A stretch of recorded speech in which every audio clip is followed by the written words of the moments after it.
Frank Morris and the Anglin brothers Alcatraz. Alcatraz sat in the middle of San Francisco Bay. Cold water, strong currents, a mile and a quarter of open ocean in every direction. The federal government built it specifically because they believed it was escape-proof. In 29 years of operation, nobody had ever successfully escaped. Then, on the night of June 11th, 1962, three men, Frank Morris and brothers John and Clarence Anglin, vanished from their cells and were never found. What they left behind was meticulous. Over months, the three had been enlarging the ventilation holes in the back of their cells using sharpened spoons and a drill improvised from a vacuum cleaner motor. They built papier-mâché heads painted flesh-colored, fitted with real human hair from the prison barbershop, and placed them in their beds to fool the overnight count. They climbed through the ventilation shafts to the roof, then descended to the water's edge. They had built a raft from over 50 stolen raincoats, stitching the material together with contact cement. They had life preservers. They had paddles. The FBI investigated for 17 years before officially declaring all three dead, likely drowned. The U.S. Marshals Service kept the case open and active until 2013, then quietly downgraded it. In 2013, a letter surfaced claiming to be from John Anglin, written from Brazil.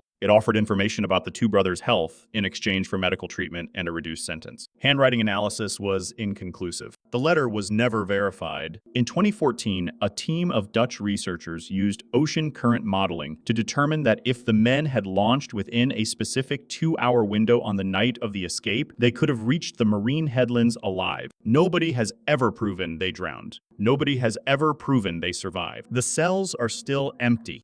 Alfie Hinds was convicted of robbery in 1953 and sentenced to 12 years. He maintained his innocence from the first day of his sentence to the last day of his life. And while the legal system slowly ignored his appeals, he simply left 3 times. In 1955, Hinds escaped from Nottingham prison by picking the lock on a security door, crossing 2 more locked areas, and scaling the outer wall. He was recaptured after 248 days. In 1957, he escaped from Chelmsford prison during a court appearance. He had arranged for a padlock to be smuggled in that matched the lock on the door of the holding area. He locked a guard inside the toilet, walked through the courthouse, and disappeared. He was recaptured after several months. In 1958, he escaped from Pentonville Prison, one of the most secure facilities in Britain. The exact method was never definitively established. Hinds refused to fully explain it and took the details to his grave. What made Hinds remarkable was not just the escapes. It was the legal campaign running simultaneously. He filed lawsuits. He represented himself in court. He published a book. He eventually won a civil case against the detective who he claimed had framed him, though his conviction was never formally overturned. In 1960, Alfie Hinds was officially released. He had served his sentence. But the question of how he escaped from Pentonville the 3rd time was never answered to anyone's satisfaction.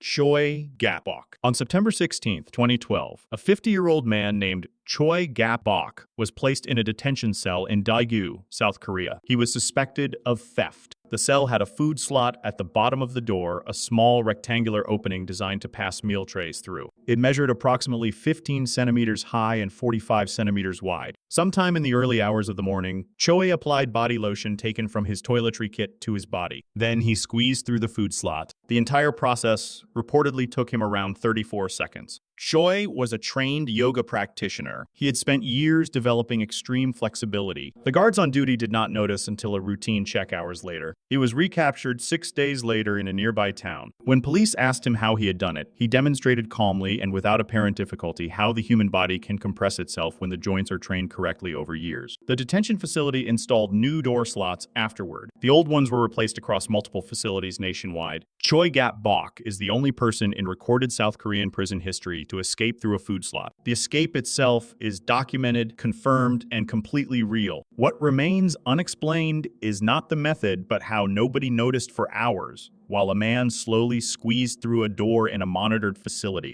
Pascal Payet. Pascal Payet had a method. It was not subtle, it was not quiet, and it worked every single time. He escaped from prison by helicopter. In 2001, Payet escaped from Louin's prison in southern France when a helicopter landed in the courtyard and he climbed aboard. He had organized the operation from inside his cell using a smuggled mobile phone. He was recaptured. He was placed in a more secure facility. In 2003, he organized a helicopter escape not for himself, but for 3 other inmates at Perpignan prison. He was not even in that prison. He coordinated the entire operation remotely, again by phone. The helicopter landed, the inmates boarded, they escaped. Payet's role was confirmed by investigators only afterward. He was recaptured again in 2005. In 2007, he escaped from Grassy Prison by helicopter. Again, 3 helicopter escapes, 2 different prisons. The French prison service had, by this point, installed anti-helicopter netting over prison courtyards. Security briefings were updated across the country. Aviation authorities were notified to report any unauthorized approach to prison airspace. Payet was recaptured in Spain in 2008. He received additional sentences totaling decades. He remains in custody. What was never fully explained was how, despite being one of the most closely monitored prisoners in France, after the first escape, he continued to organize complex aerial operations from inside maximum security cells. The mobile phone network inside French prisons was supposedly jammed. The coordination required took months. And yet,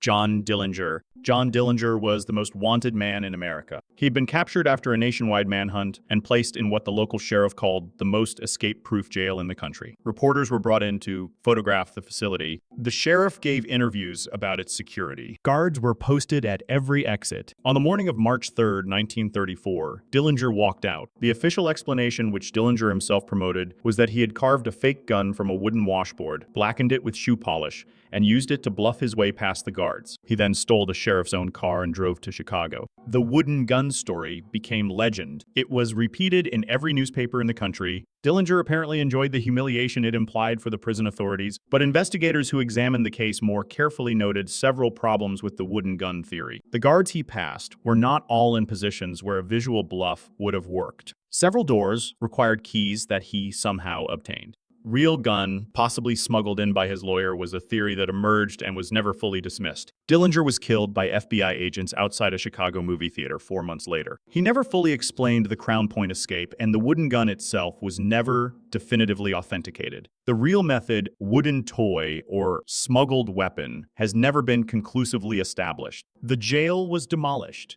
The evidence went with it.